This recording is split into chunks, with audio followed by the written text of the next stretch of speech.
ऐसे अनेकानेक प्रसंग हैं जिन्हें दृष्टिगत रखकर शास्त्रकारों ने कर्म की गति बड़ी गहन बताई है और गहना कर्मणो गति कहकर इसकी जटिलता की ओर संकेत किया है।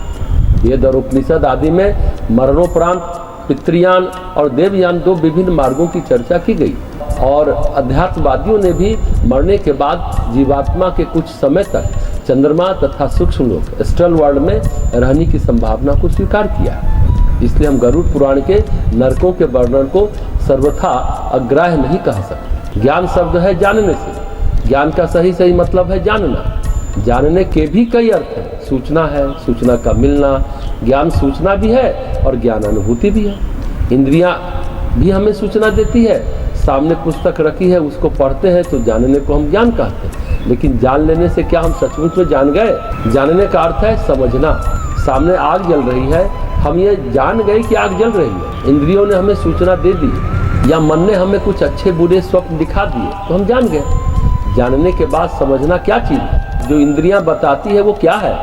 इंद्रियों की भाषा को, इंद्रियों की सूचना को, सुने हुए को, देखे हुए को, छुए हुए को मन समझने का प्रयास करता है। और मन कितना समझ पाता है ये मन की समझदारी पर। मन समझ जाए, समझने के बाद भी कुछ बाकी रह जाता है ज्ञान में। सिर्फ जान लिया, समझ लिया, लेकिन समझने के बाद भी ये बाकी है कि आपको क्या करना है।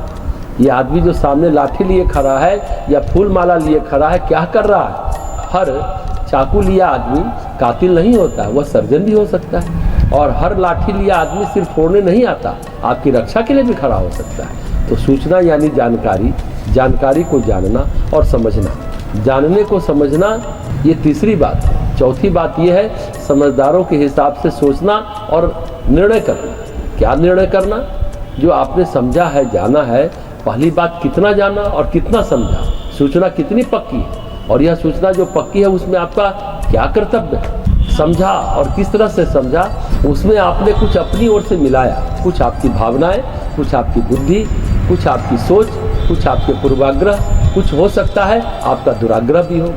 फिर आपने क्या सोचा, क्या निर्णय लिया? हो सकता है आप कुछ नहीं करेंगे, निर्णय है कि नहीं कुछ करेंगे। तो बात यह है कि सूचना से लेकर, जानने से लेकर, समझने तक, समझने से लेकर के उस समझे के अनुसार कुछ करने से लेकर के इसमें भागीदारी होती है आपकी इंद्रियां, आपका मन। सिर्फ आँख कान नाक ही नहीं, एक इंद्रिया तो पूरे शरीर में फैली हुई है।